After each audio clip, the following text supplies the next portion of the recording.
Yo, what's up? Good morning, good evening, good night, good afternoon, whatever time you're listening in, wherever you're listening from. Shout out to my Spotify listenership, Apple and Google Podcasts, Stitcher, YouTube. If you're watching in, what's up? Coming live from my voice to your phone, headphones, TV, or car stereo. Your attention could have been anywhere in the world, but it's here right now. Take a moment and recognize that it's now, right now. Whether your right now is working, running, exercising, cleaning, laying down, flying, driving. Be grateful we're alive, baby. Failure can be frightening. So remember, success is all about going from failure to failure without losing enthusiasm, as Winston Churchill reminds us. Welcome to I Will Not Lose podcast, where we set out to prove everything is learned from failure. As long as we persevere, recognize it as one step closer to success, we're good. I'm your host, Tony Ortiz. We're going to jump right in. Theme of the episode today, man, we're going to talk about the challenge of constant improvement. So how do you conquer that challenge of constant improvement? What do I mean by that? Like, if you're, whether you're a creator, and there's a bunch of other professions that deal with it, but you constantly have to be on the top of your game. You constantly feel that pressure to be the best. Even if it's not to be the best, sometimes you just can't stay as good as you are. Like, depending on what you do, you have to improve. You have to continually learn and educate. That goes for a lot of things. So whether you're, myself, I'm a designer, podcast producer, but I grapple with the question, how am I going to top the last one? Like every single week, every week, I'm like, man, well, how do I do what I did last week again this week? But I'll reference Eminem's struggle. He said in 23 years ago, in The Way I Am, he says, something like, I'm not going to be able to top what my name is. And it's like, here was somebody early in his career struggling with the idea of having a hit single and not being able to top it. So it's crazy that he brought us another 23 years. And I won't say he constantly improved the whole time. There was ups, there was downs, but overall, he gave us more after that. Pretty impressive. So the idea of constant improvement, it does have its benefits. It can cause some stress. So obviously, the benefit is high production, high output, especially in Western society. We love to see it. So even if you apply it to sports and you're an athlete that's constantly getting better numbers, that lasts for a certain amount of time. And if you're fortunate enough to be in a sport where you can play professionally, there's all sorts of endorsements and monetary values that can come from being better at what you can do, but that causes stress. You always want to add more, whether that's adding a new service or expanding into a new social media. We always want to add on to the upkeep that we have to do. But yeah, that has a benefit. It can expand your brand, but just make sure you're able to manage the stress. If it becomes something with, an octopus with so many legs and so many different directions that it causes a ton of stress, just be careful and know what you can manage. There's all sorts of things where, I want to step further. I'm like, this would be super cool if we did this, if we just had 4 camera angles and, echoes and air horns. But you take a step back and you say, okay, what can I manage? How can I manage constant but slow growth and improvement? Not everything has to be a banger, You're going to burn yourself out if you're trying to put out the absolute best thing every time, that comes off weird. You definitely want to do your best and try to put the best thing out, but just because you try your best doesn't mean it's going to come out and actually be the best. So these are things to keep in mind. I spoke about the parallels between podcasting, but even in my design career, everything is the pursuit of a higher benchmark. And different high achievers in different professions also feel this. If you're a medical professional, you have to constantly update your skills and your knowledge. I mean, there was a doctor, this is not somebody I know, but I'm just speaking metaphorically. There were doctors that, they thought they were the only person that you could get information from. The internet comes along, something like a WebMD comes along, and now you're no longer the person to get the information from. You have to maybe give the diagnosis. But there was a time where people are coming to doctors with their own diagnosis, and the doctor has to use critical thinking skills. But you always have to be on top of your game and get better, because technology is going to improve. If you're a software developer, IT professional, the pressure to keep up with the new security or the new software or the new way of doing things, the new technology, the new equipment, it can be a hustle, man. It can be a hustle. If you're an athlete, even if you're not in the highest of competitive sports, the idea is to get better, to learn. Even if you're just training a little bit, it's great to add on. And you want to set a goal. If you're recording, you should be recording your statistics. And if you're just going along for the ride, that's fine. But there should be some growth, there should be some improvement, and learn to manage that stress. If you're an entrepreneur, you face the challenge of growing your business, improving profitability. Your competition is out there innovating, trying new things. So you need to make sure that you're able to keep up and manage that. So the trap of comparison. You don't want to get trapped comparing your old work. It's funny, there was a Jay-Z quote. He said, I don't really care what you used to do unless that affects your future pay. Something, I'm messing it up. It was on the Blueprint 3. You guys know what I'm talking about. Besides, if I got it right, I'd probably get flagged for copyright anyway. But the goal of that lyric is to say, you're not really measured by your past successes. It's, what are you doing right now? How did what you did allow you to empower doing something better now? If you're not in a constant struggle, you can't come 5 years. Eminem can't go and lay on a verse from 23 years ago, say The Way I Am was a great song, and just stop there. It doesn't work like that. There's very few things that you can do once and that they pay you forever and create generational wealth. So that's not what we're talking about. But it can lead to self-doubt and creative roadblocks if you're constantly comparing yourself to something that you had in the past. Personal experiences.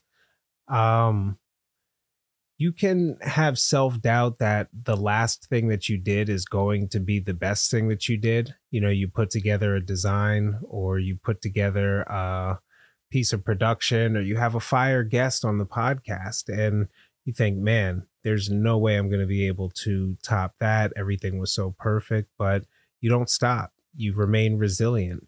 You have to stay resilient in the face of constant improvement. But I know personally myself, constantly outperforming myself in something like running. I remember right around 2018-19, I was really heavy into running, and there was an app, Strava, that lets you track your runs, and it gives you little medals, and you can get addicted to the gamification of your runs and your workouts. So I found myself constantly trying to run faster and faster, which comes with having to keep your weight down in order to keep it. It's not just getting out and running every day. It's diet and all these sorts of things. So I was absolutely obsessed, and the need to constantly get better. It was to the point where if I didn't perform, I would get really upset with myself. So, I mean, you have to stay resilient. If you're in it just for the ride, sometimes, I actually, when I run now, I record it, but I don't get too caught up in the numbers. I'd rather take my dog with me and have a great run and enjoy it and still get the benefits of it without recording everything and being stuck to that. So, I mean, whether you're looking in sports, you look at somebody like a LeBron James, who was at the top of the game coming into the game and You don't think that he deals with the struggle of having to improve every season and be LeBron James season after season? I mean, it's insane. So to maintain high basketball standards, he's got to be resilient. You look at somebody like Beyonce. The Lemonade album came out, and it was like this was the greatest body of work. How's anything going to be outdone? She has her hand in everything. Beyonce, this is great. And then, you follow it up with a Coachella performance. You can see the details of that in her Homecoming documentary. She kind of lays out that. So if you want to get an idea of her resilience in the face of just constantly performing, constantly surmounting whatever you were and becoming something better. If you're an entrepreneur, you're somebody like an Elon Musk. The only CEO I wouldn't say fell off, but if you think about like a Bill Gates, who he really made enough money to kind of fall back in the scenes, do some charity work and do some things there, but not really take a front end. But somebody like an Elon Musk going and trying to constantly aim to have the next innovation, buying a Twitter, and whatever happens with that, it's not looking great, but this is him reaching out and trying to do something. Like I said, you're not always going to be up. It's not like a linear jump. Nothing works like that, where you just get better, get better, get better, get better. There's going to be times where, at least in content creation, you're going to kind of be stifled and you might hit a creative block. And if you get into a point where you're looking back at your past successes and you're saying, man, if I can't do that again, I'm going to get discouraged about even doing this. Imagine if Eminem gave into and didn't channel that into his lyrics and express the way that he was feeling about that and just stopped. And then there's another 2 decades of music that we just don't get. So keep creating, man. Stay resilient. You have to have your own personal strategies for dealing with the pressure. Some of the stuff that I deal with is just trying to take it lightheartedly, like not taking anything too serious. It's real chill with the podcast to just be able to talk, reach out to the airwaves. And I don't get too worried about saying the wrong thing because I don't put the pressure to, be this awesome orator. I'll try my best and continue to improve and get better. But some episodes, they're just going to fall flatter than other ones. It's just the way that it works. You don't get discouraged about bad numbers or whatever, however you're objectively measuring your performance. But other personal strategies besides not taking things too seriously, you have to celebrate little wins. Like you have to celebrate small wins in order to appreciate the big wins. If you're constantly fishing for that next huge, banger, and everything is all about creating the next absolute hit, you're gonna disappoint yourself. Like you're not even gonna have fun creating. It's crazy how much of a negative impact setting unrealistic standards for yourself can have. But you set realistic expectations. You say, okay, I'm just gonna do 20 to 30 minutes podcast episode. After that's done, I'm going to take a break, recharge my creativity, edit the episode down, reach out, get feedback from my network. But every perceived failure, if you look at it as an opportunity for growth, you stop getting scared to make mistakes. You can really move with the freedom of being able to take on risks. I don't think Elon Musk cares, or at least he shouldn't, what happened. I'm not going to say he shouldn't. Let me rephrase that. Not that he shouldn't care what happens with Twitter, but if he makes one bad business decision, we can hang him up on the cross for it. But that's in lieu of a bunch of other decisions that he's made. The man wants to colonize or at least send a trip to Mars. So he's got goals beyond goals. He's not really worried about each step. if that makes sense. Well, I can't tell you what he's thinking, but I'm just saying, if you want to have a mentality of resilience, that's what I would be thinking. Push forward, keep going. But I don't know. I would just say you got to be resilient because you're going to have ups, you're going to have downs. You keep pushing, you keep on aiming for constant improvement. It's going to happen. Make sure you appreciate the journey of growth. Don't focus too much on past successes, and you'll be all right. All right. So I wanted to give you guys a heads up of some things we have coming on. I'm recording this on Sunday? I'm recording this on a Sunday. So a couple of things this Friday coming up, I'm going to have John Rocker. I'm going to have him over. We're going to record. So that'll probably come out in a week or two after that. That's exciting. Just putting the finishing touches on Heidi Markow's episode. So an idea of some guests we have coming up. That'll be exciting. Let's see what else we got going on. It's summer, man. It's officially summer. So concerts are in, big shows. I'm a big comedian fan, big comedy fan. So going to be going and see Andrew Schultz at the Wind Creek July 28th. I haven't checked. I got my tickets a little bit ago, but I know the 7:00 show sold out. So see if you could still get some tickets. Bill Burr, I believe he's coming to the PPL Center. So that's going to be fun. I got some of the greatest comics on earth lined up to go and see them. This will be dropping hopefully on June 5th, but June 10th, Power 610 Day, 610. Couple of things happening 610. It's going to be a big day for hip hop. I'll pull the flyer up in a second and pull it off, but I also wanted to mention on 610, A-Town Slim is dropping. The competition is 3. Competition is Slim 3. That's dropping on 610. I got the flyer up here for the hip hop showcase hosted by Nice Jones and Bardalis, featuring Black Dre, Don Dollar 500, Johnny Bills, Eric, RXSE, Shanali Rodriguez, Call Me Vince, Johnny Ortiz, Macville, Dylan Murphy, and more.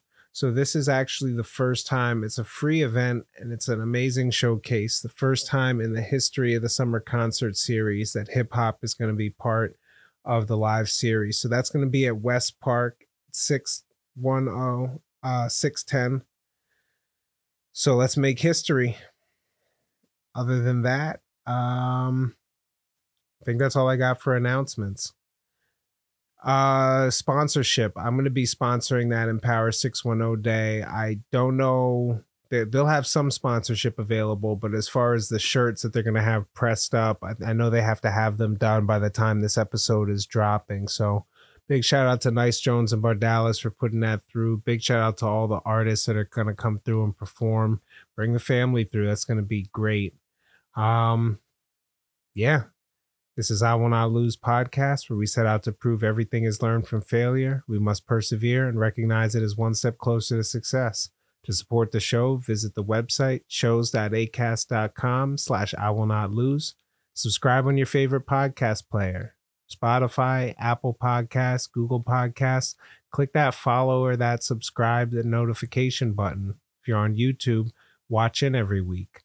Share the episode link, leave a comment. Your contribution is appreciated. I would love to hear your experience and your strategies for dealing with the pressure to constantly improve. So if you want to drop something in the comments, we'll share that in a future episode for sure. Thank you for listening.